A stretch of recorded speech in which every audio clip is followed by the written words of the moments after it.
அனைவருக்கும் வணக்கம் மக்களே, வணக்கம்.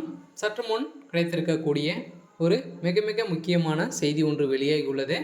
சற்று முன் செந்தில் பாலாஜிக்கு இறுதி தீர்ப்பு. கரூரில் இருக்கக்கூடிய பங்களா ஆஃபீஸ் அனைத்துமே இடித்து தரமட்டம். இது மாதிரி செய்திகள் வெளியாகிருக்கு. இதை பற்றி தான் இந்த வீடியோவில் நாம் முழுமையாக பார்க்க போகிறோம். அதுக்கு முன்னாடி நம்ம சேனலுக்கு இப்போ தான் நீங்கள் முதல் முறையாக வந்திருக்கீங்க அப்படின்னா மறக்காமல் நம்மளுடைய சேனலை சப்ஸ்கிரைப் பண்ணிக்கோங்க. வாங்க வீடியோக்குள்ளே போகலாம். பார்த்தீங்கன்னா செந்தில் பாலாஜி அவர்கள் பார்த்தீங்கன்னா சட்டத்துக்கு விரோதமான பண பரிமாற்ற வழக்கில் வசமாக சிக்கியிருந்தார் இல்லையா.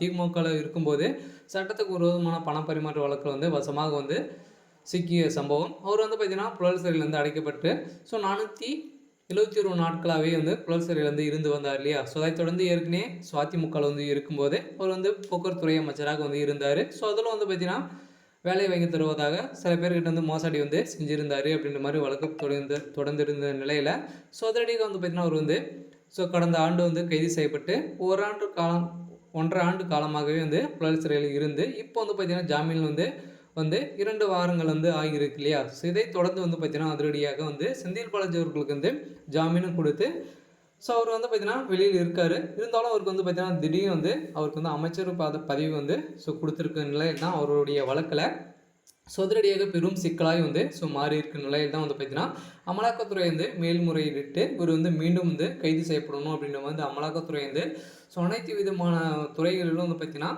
குறுக்கோளிகளும் செயல்பட்டு வருகின்ற நிலையில் அதிரடியாக செந்தில் பாலாஜி அவர்களுக்கு இறுதி தீர்ப்பாக வழங்கியிருக்கிற நிலையில் ஒரு சம்மந்தப்பட்ட அனைத்து பங்களாவும் வீடுகளும் பார்த்தீங்கன்னா இடிக்கப்பட்ட சம்பவம் பெரும் அதிர்ச்சியை சொல்லிச்சிருக்கு இல்லையா. ஏற்கனவே பார்த்தீங்கன்னா சட்டத்துக்கு விரோதமான பணத்தில் தான் இது அனைத்துமே நடந்திருக்கு. ஏற்கனவே பார்த்தீங்கன்னா ஒரு 250 கோடியில் பார்த்தீங்கன்னா பேஸ் மட்டுமே போட்டு இருக்கிற நிலையில் இது பார்த்தீங்கன்னா அதிரடியாக அமலாக்கத்துறை கண்டறிஞ்சு இந்த பங்களா தான் பார்த்தீங்கன்னா அமலாக்கத்துறை இடிக்கப்பட்ட சம்பவம் பெரும் அதிர்ச்சியை சொல்லிச்சிருக்கு.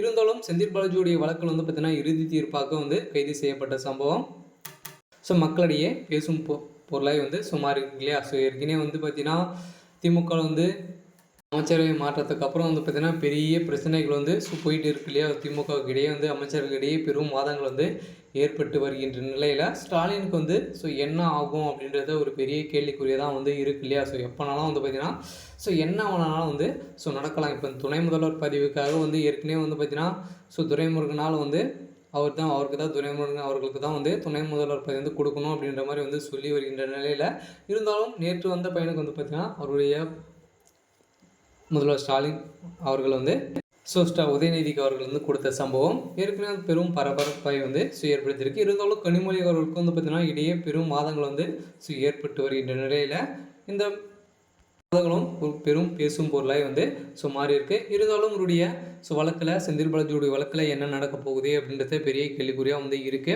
இருந்தாலும் என்ன நடக்க போகுது அப்படின்றத நாம் வெயிட் பண்ணி பார்க்கலாம். இது மாதிரி அரசியல் சார்ந்த நிகழ்வுகளை தெரிஞ்சுக்கணும் அப்படின்னா மறக்காமல் நம்மளுடைய சேனலை சப்ஸ்கிரைப் பண்ணிக்கோங்க. தேங்க்யூ.